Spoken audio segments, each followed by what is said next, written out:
everyone, David Aragona here, taking a look at Saturday's Jerome Stakes at Aqueduct. It is race 8 on that 9-race card at Aqueduct, and this kicks off the road to their Wood Memorial on their Derby Prep Series at Aqueduct during the wintertime. Let's throw up the field for this race. We've got 8 runners signed on to contest this one-turn mile at Aqueduct. It's a pretty competitive field, made the slight favorite, the number 1 Cook Creek, drawn down towards the inside at 5-2 on the morning line. He's coming off a good second-place finish in the Nashua last time out, but there are many to consider in this race.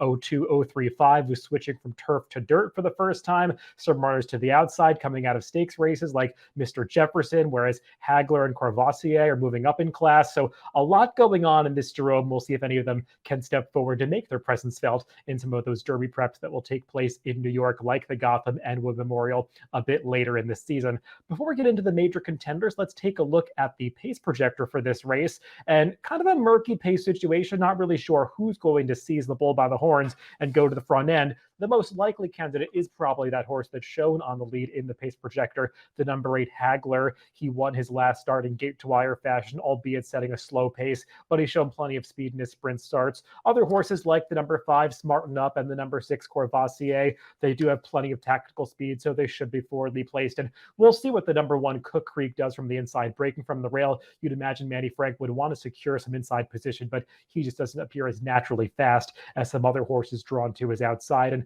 let's get into the PPs of the number 1 Cook Creek and begin by taking a look at his last race when he was second in the Nashua, that grade 3 event late in the Belmont Park meet. And I thought this was a pretty good effort from him. The winner of this race was a Bob Baffert shipper from California, Rockefeller, who's also competing on Saturday a little bit later in the Sham Stakes out at Santa Anita. But Cook Creek took a good run at the eventual winner at the top of the stretch. You can see he's got that long striding action, very reminiscent of his sire, Uncle Mo. And like Uncle Mo's progeny, and a lot of them are bred to go longer in distance, and Cook Creek does seem like the kind of horse that is going to continue improving as the distances get longer. And you can see that in his PPs. He ran fine to win his debut going 5.5 furlongs, but I thought he was very game to win going the 2-turn mile 2 back at Delaware. And he actually improved again last time in that Nashua, getting a 97 time Formula Speed figure.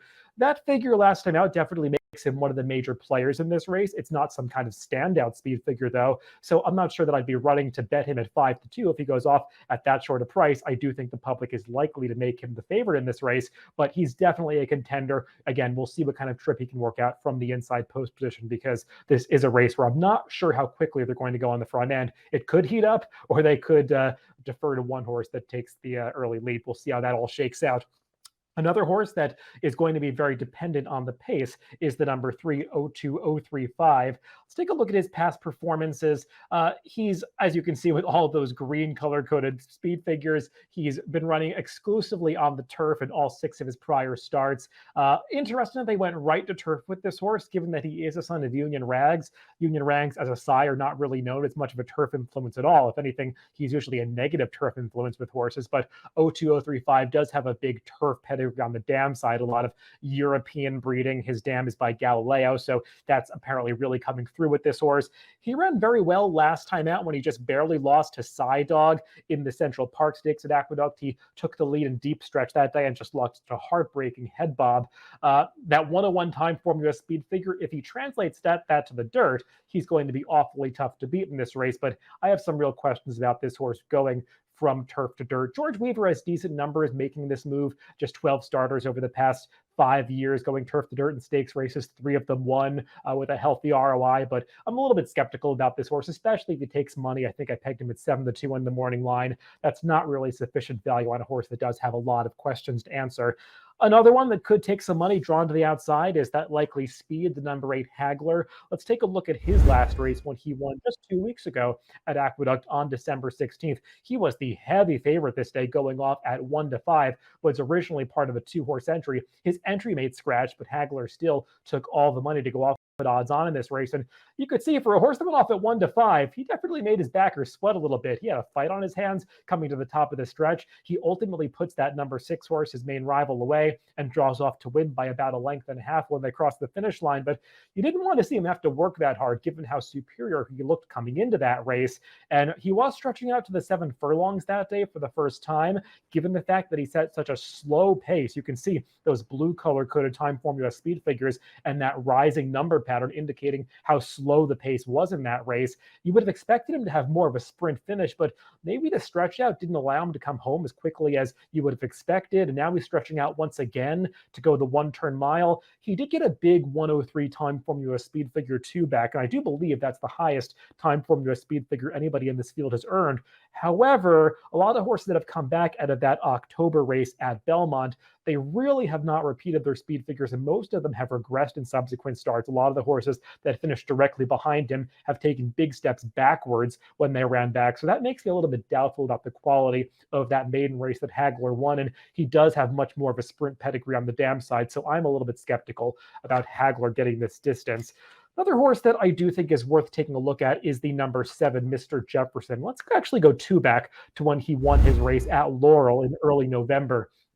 Coming into the stretch, he's in the black cap with those black and white silks, kind of covered up in behind horses, but he's going to come through a seam on the inside here. You can see him highlighted there, the chestnut horse with the white face coming through on the rail. And once this horse finally finds some daylight to come through on the inside, he just explodes through that opening and really opens up impressively at the end of this race, winning by nearly 2 lengths when they come across the wire.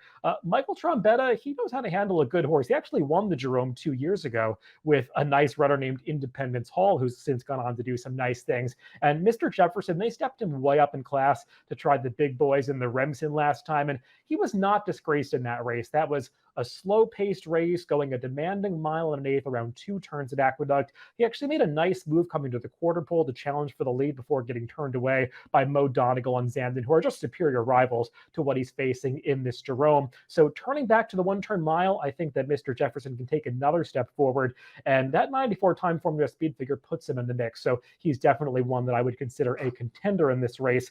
One more horse that I do want to discuss is the number 2, Unbridled Bomber.